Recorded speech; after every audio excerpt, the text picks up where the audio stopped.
So, should I start now? Yes, sir. My another meeting with ICR is going on another screen, so I'm unable to put my concentration on that.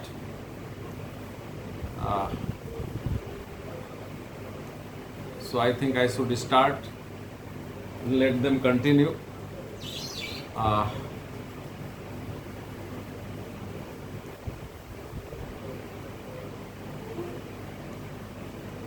अभी भी आ ही रहे हैं लोग.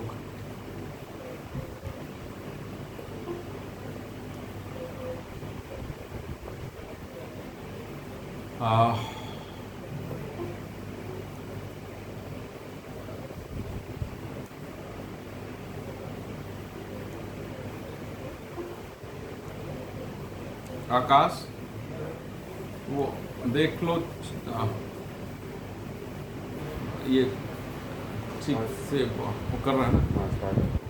So, as you have already gone through the breeding methods in cell pollen crops, what are the topics we have to cover in that? We will discuss one by one. Okay.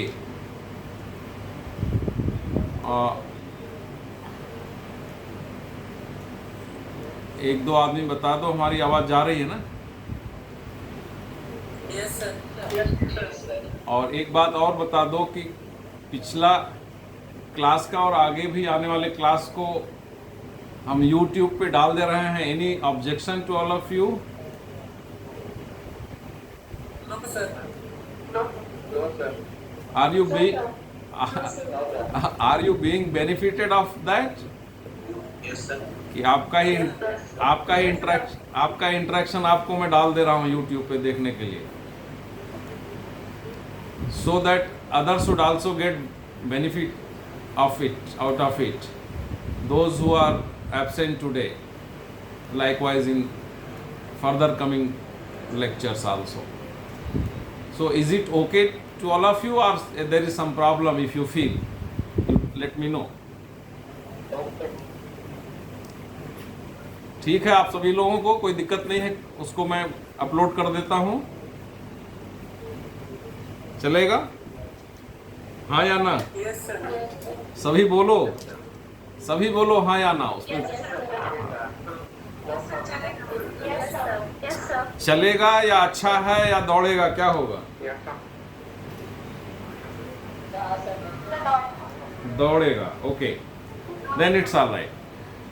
तो आपका फिर मैं वो कर रहा हूं और इसको डाल दूंगा मैं. So if you recall, we are discussing the breeding methods in cell pollen crops. As you might have seen in our last lecture that in breeding methods in cell pollen crops, methods without hybridization, methods after hybridization. इसका मतलब समझ रहे हो?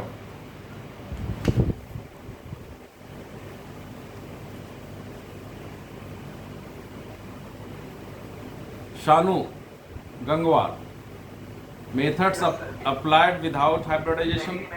Without hybridization. हाँ. The better methods applied the hybridization methods. हाँ. Sarika, are you getting?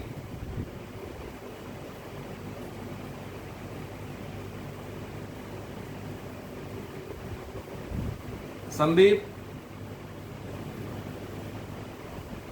can you let me know? Sandeep, breeding methods without hybridization.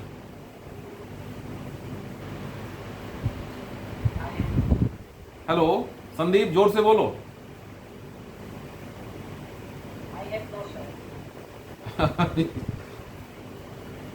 तुम कहां से बोल रहे हो?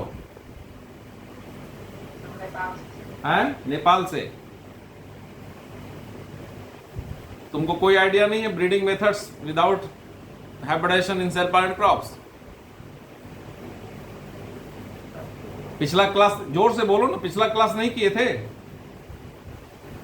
सर किया था सर, पर नेटवर्क प्रॉब्लम थी तो अरे यार, आपकी आवाज मेरे लेक्चर में नेटवर्क का कोई प्रॉब्लम है ही नहीं। खुशी बताओ, मेरे लेक्चर में कोई नेटवर्क का प्रॉब्लम हो सकता है? कोई कह सकता है ऐसा? खुशी बताओ।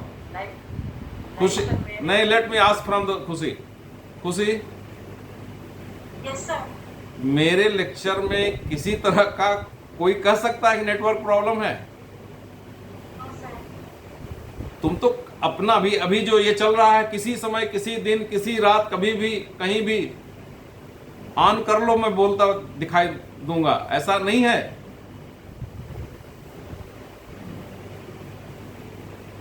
खुशी, यस सर। तुम हमारा ये लेक्चर कभी भी ऑन कर सकती हो ना, यूट्यूब पे है। Yes sir. तब ये कहना कि नेटवर्क नहीं था, ये how can I listen this thing? Sandeep, तुम्हारा ये बोलना बिल्कुल गलत है, ठीक है?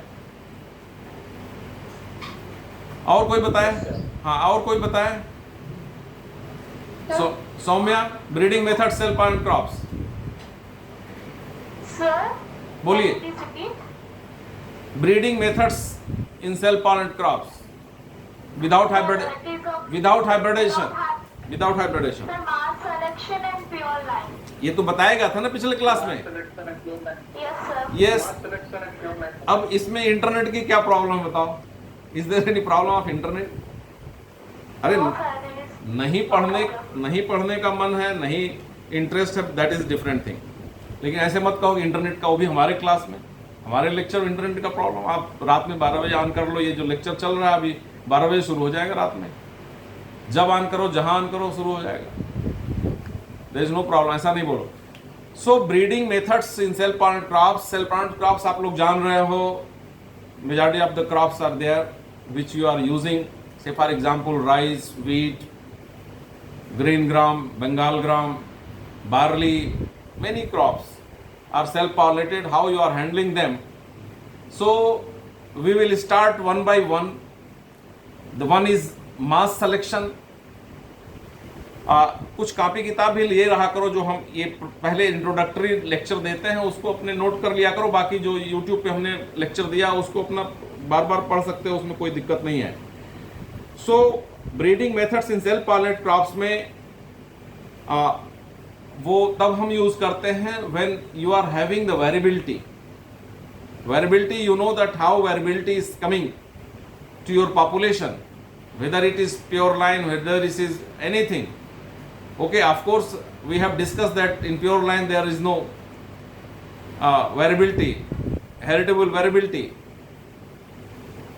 but at the same time we have said that if variability is there, then that pure line has become mixture. So how this pure line is becoming mixture? Then only you can exploit the variability. If that mixture, if you are seeing, if that is heritable, then only you can utilize it. So how the pure line are becoming mixture? So you know that the variability is created by what means? Mainly if you are saying that because of the cross pollination, unwanted cross pollination, then you can say the mutation, then you can say polyploidy, then you can say the mixture, the mechanical mixture, whatever at the time of harvesting, if other variety, seed of other variety is mixing, these are the mechanical mixture. At the time of threshing, at the time of processing of the seed, the varieties are mixing together, become mixture. Or I said that unwanted pollination, cross pollination, natural cross pollination, so mainly you emphasis on that natural hybridization is going on. You know that in case of self pollinated crops also you are getting up to 5% cross pollination, natural cross pollination. Mutation rate, you are also knowing that mutation, which you call spontaneous mutation, the natural mutation which you call spontaneous mutation. So that is there going on, the polyploidy is going on. So all these things you are exploiting to develop new varieties. So if you, nature is creating the variability by these means. If you are unable to get the variability because of the natural agents, so you are doing the same thing. You are learning the nature, how this nature is creating the variability. At the same time, you are applying those things artificially. So breeders, what breeders are doing? The natural cross-pollination is going on. Breeder is learning that, how this nature is doing. So let us, you also do it artificially. To create what? Why? To create variability in the population. So if variability is created, then you have opportunity for selection for developing new varieties. So you are going for artificial hybridization. At the same time, you are seeing spontaneous mutation. So you are also artificially going for mutation, to create the variability. So that mutation, the artificial mutation, is called induced mutation. The natural mutation is called spontaneous mutation, and artificial mutation is called induced mutation. So all these things you are doing to create the variability in the population so that you can have the opportunity for selection.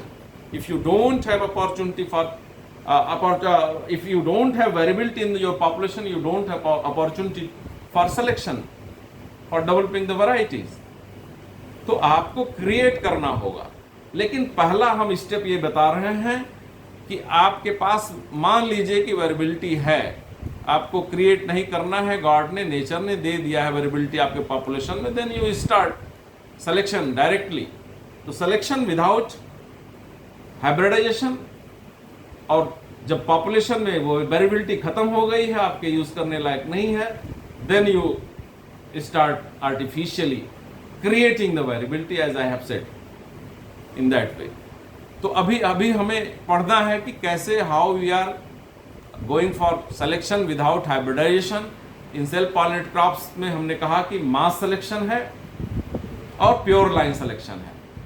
और मास selection में उसका objective अगर आप समझें तो objective में आप यही कह सकते हैं कि हमें नई वैरायटी बनानी है. कहाँ से बनाएंगे? हम बेस पॉपुलेशन लाएंगे. बेस पॉपुलेशन कहाँ लाएंगे, कहाँ से लाएंगे? इंडिजिनस जो वैरायटीज़ हैं, जो लोकल वैरायटीज़ हैं, किसानों के बीच में हैं, पुरानी वैरायटी हैं, उनको हम अपने एग्रीकल्चर रिसर्च फार्म पे लाएंगे और उनमें देखेंगे variability. If variability is there तो हम उसको यूज़ करेंगे, सेलेक्ट करेंगे और सेलेक्ट करके आगे बढ़ेंगे. तो आप एक नई वैरायटी बना सकते हैं if variability is available by mass selection. या अब जो है, अगर मास सिलेक्शन की बात करें तो मास सिलेक्शन अब बहुत ही पुरानी चीज़ हो गई है. इसके थ्रू हम जो प्योर लाइन सिलेक्शन के through variety, pure line variety develop करते हैं, अब उसको हम लोग मास सिलेक्शन के थ्रू मेंटेन करते हैं. Now we are maintaining the varieties which are developed through pure line selection because the pure line varieties are better. ये हुआ. और मास सिलेक्शन का प्रोसीजर आप उसमें देख लेंगे, सिंपल है. जो उस दिन भी हमने बताया था कि मास सिलेक्शन में क्या करना है कि आप ग्रो द पॉपुलेशन, आप सीड ले आए, आपने लगा दिया, एटलीस्ट 10,000 प्लांट आपने लगा दिया. लगा के आप उसमें देखें कि क्या कुछ सुपीरियर प्लांट्स दिख रहे हैं.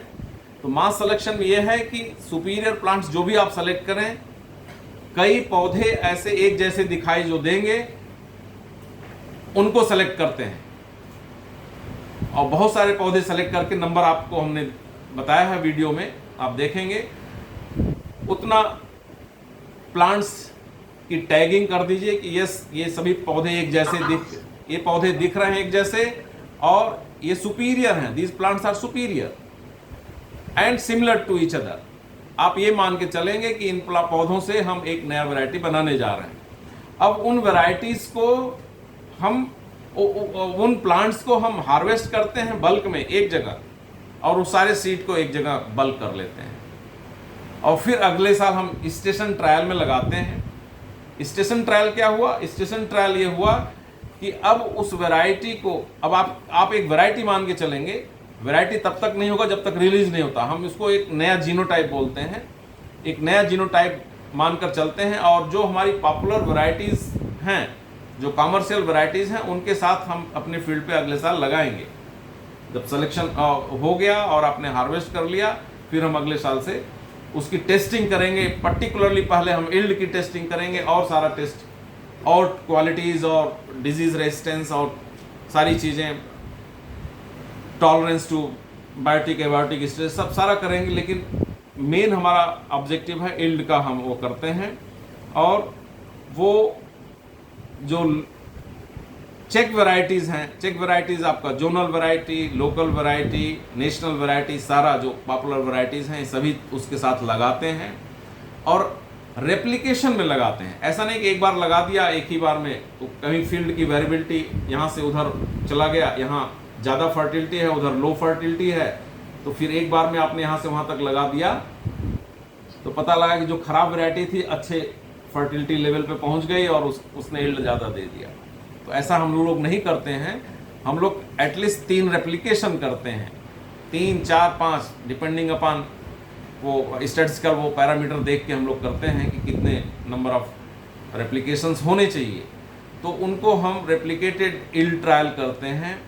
और रेप्लिकेटेड यील्ड ट्रायल अगर 3 रेप्लिकेशन है तो 3 बार जितनी वैरायटीज़ चेक वैरायटीज़ हैं, 4-5 चेक वैरायटीज़ हैं, आपकी 1 या 2 नई वैरायटी जो आप डेवलप कर रहे हैं वो हैं, लगी हुई हैं खेत में। रेप्लिकेशन जब होगा तो रेप्लिकेशन आप पढ़ेंगे स्टैटिस्टिक्स में, रेप्लिकेशन में रेंडोमाइजेशन भी किया जाता है कि हर वैरायटी को इक्वल अपॉर्चुनिटी खेत में मिले। ये नहीं कि एक वैरायटी को पर्टिकुलरली आप इस साइड में लगा दिए, हर रेप्लिकेशन में एक ही साइड में लगा दिया कि वहाँ फर्टिलिटी लेवल हाई है और उसने दे दिया, पुअर होते हुए भी अच्छा यील्ड दे दिया। ऐसा नहीं करना है। तो हम लोग यील्ड पोटेंशियल टेस्ट करते हैं और उसके साथ साथ हम लोग और भी सारी टेस्टिंग क्वालिटी की और रेसिस्टेंस और टॉलरेंस सबकी टेस्ट करते हैं। करके अगर हम सेटिस्फाइड होते हैं, आजकल ये हो गया, पहले 1 ही साल स्टेशन ट्रायल होते थे, अब आजकल 2 साल स्टेशन ट्रायल मांगा जा रहा है डाटा। और 2 साल का अगर सुपीरियर परफॉर्मेंस देता है, आप सेटिस्फाइड हैं, तो वो डाटा देकर आप भेजते हैं ऑल इंडिया कोऑर्डिनेटेड ट्रायल के लिए। अगर आपका राइस है तो उसका ऑल इंडिया कोऑर्डिनेटेड ट्रायल को कंट्रोल करने वाला कौन होगा? Indian institute of rice research Hyderabad. अगर आप व्हीट का है या बार्ली का है तो Indian institute of wheat and barley Karnal. वो जितने ब्रीडर्स हैं देश के, सारे ब्रीडर्स अपना मटेरियल करनाल भेजेंगे, व्हीट का, बार्ली का। जितने ब्रीडर्स हैं अपने मटेरियल 2 साल स्टेशन ट्रायल करने के बाद, राइस का अगर है तो उसको हैदराबाद भेजेंगे। और हैदराबाद, करनाल, इसी तरह से मेज का है, मेज का हमें लगता है पंजाब चला गया या कहाँ, पहले तो IRA में था। इस तरह से वो हर क्रॉप का अलग अलग direct Indian institute of oil seed research आपका वो हैदराबाद में है, DOR पहले था, directorate of oil seed research. तो ऑयल सीड के जितने क्रॉप हैं वहाँ पे जाएंगे। तो ये ब्रीडर्स अपना भेजते हैं। इसके बाद वो कोडिंग करते हैं। कोडिंग करने के बाद देश के जितने भी 40, 50, 60 सेंटर्स हैं हर अलग अलग क्रॉप्स के, वो सारा ट्रायल बना के भेज दिया जाता है। ये आप इसका यील्ड ट्रायल करो और अदर ट्रेड्स भी करेक्टराइज करो। पूरे देश का डाटा आता है। तो पहले साल जो ट्रायल होता है वो IVT बोलते हैं, इनिशियल वैरायटल ट्रायल, और उसमें आपका वैरायटी परफॉर्मेंस अच्छा किया तो प्रमोट किया जाएगा सेकेंड ईयर के लिए। तो second year advance varietal trial 1, AVT 1, और उसमें भी अगर अच्छा किया तो फिर थर्ड ईयर में ऑल इंडिया ट्रायल टेस्टिंग होगा, depending upon the situation of your variety, how it is performing. अगर किसी जोन में कर रहा है, zone comprise of many states, और अगर मेनी जोन्स में कर रहा है तो सारे जोन्स के नेशनल वैरायटी के रूप में वो टेस्ट होगा आगे, या जोनल वैरायटी के रूप में टेस्ट होगा। जैसा आपका परफॉर्मेंस या नहीं टेस्ट कर रहा है, नहीं अच्छा कर रहा है तो रिजेक्ट होगा। तो इस तरह से आप वो आपकी वैरायटी अगर प्रमोट होती चली गई तो 3 साल, तीसरा साल advance varietal trial 2, second that is final. All India trial 3 साल होगा, फाइनल होगा। इसके बाद वो आप if your variety is performing well तो आपको अपॉर्चुनिटी ICR देगा कि आप प्रपोजल तैयार करिए इट्स फॉर इट्स आइडेंटिफिकेशन। तो एनुअली मीटिंग होती है ICR की, वर्कशॉप जो होता है उसमें फिर एक मीटिंग होती है जिसमें सारे ब्रीडर्स अपना वैरायटीज़ का सारा डाटा, स्टेशन ट्रायल का data, all India coordinated trial का डाटा और भी जितने फार्मर्स के फील्ड पे अगर किए हैं वो सारा डाटा देकर आइडेंटिफिकेशन कमेटी के यहाँ प्रस्तुत करेंगे और वहाँ पे मीटिंग होगी, डिसाइड होगा कि आइडेंटिफाई किया जाए कि नहीं किया जाए।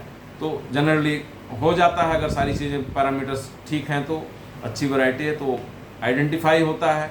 वो आइडेंटिफिकेशन हो गया, मतलब अब ये वैरायटी रिलीज के लिए रेडी है। लेकिन इसके बाद एक स्टेप और बाकी है। अब आपको अगर आइडेंटिफाई हो गया तो आइडेंटिफाई के साथ अब वैरायटी रिलीज प्रपोजल आप गवर्नमेंट ऑफ इंडिया को भेजेंगे और वो वैरायटी रिलीज प्रपोजल जब गवर्नमेंट ऑफ इंडिया को central variety release committee for crops के लिए है, ये मिनिस्ट्री ऑफ एग्रीकल्चर के अंडर में है, वो वहाँ पे आप प्रपोजल 30 कॉपी या 50 कॉपी जैसा डिपेंडिंग अपॉन द सिचुएशन वो मांगते हैं, उतनी कॉपीज आप भेजते हैं। फिर उनकी एनुअली मीटिंग होती है, वहाँ पे डिसाइड होता है कि अब इस वैरायटी को नोटिफाई किया जाए। वैरायटी अगर अच्छी है तो वो नोटिफाई किया जाता है, फिर गवर्नमेंट के गजट में आता है, पूरे देश में हर स्टेट्स को, हर स्टेट एग्रीकल्चर डायरेक्टर को जो है भेज दिया जाता है कि भाई अब ये वैरायटी नोटिफाई हो गई, अब ये सीड चेन में आ सकता है और आप सीड प्रोडक्शन चेन स्टार्ट कर दीजिए। तो मास सिलेक्शन हमने बताया कि मास सिलेक्शन से आप ये सारी चीज़ें कर सकते हैं, प्रोवाइडेड कि आपके पास अपॉर्चुनिटी है। अगर आपके पास अपॉर्चुनिटी है, अब आजकल अपॉर्चुनिटी मास सिलेक्शन की नहीं बची है जिससे आप नया वैरायटी तैयार कर सकें। जितनी भी लोकल रेसेस थे, लोकल प्रजातियां थी, सब यूज़ कर लिया गया है, अब ज़्यादा अपॉर्चुनिटी नहीं मिलता है। इसलिए अब मास सिलेक्शन को हम लोग वैरायटी डेवलपमेंट के लिए नहीं, हम लोग प्योर लाइन को मेंटेन करने के लिए, उसकी प्योरिटी मेंटेन रखने के लिए प्योर लाइन यूज़ करते हैं। तो आप मास सिलेक्शन का यूज़ आप इस तरह से समझ सकते हैं, मेथड्स आप वहाँ देख सकते हैं। इसके लिए आवश्यकता क्या है, बेस मटेरियल क्या आपके पास होना चाहिए। बेस मटेरियल ये है कि आपकी लोकल वैरायटीज़ आपके पास होनी चाहिए, लैंड रेसेस होनी चाहिए, ये सब आप किसानों के यहाँ से लाकर उसको यूज़ करेंगे, दैट इज़ द मटेरियल। और ये चीज़ें आप लिखते चले जाइएगा, हो सकता है वीडियो हम ना बोले हों, और इस तरह से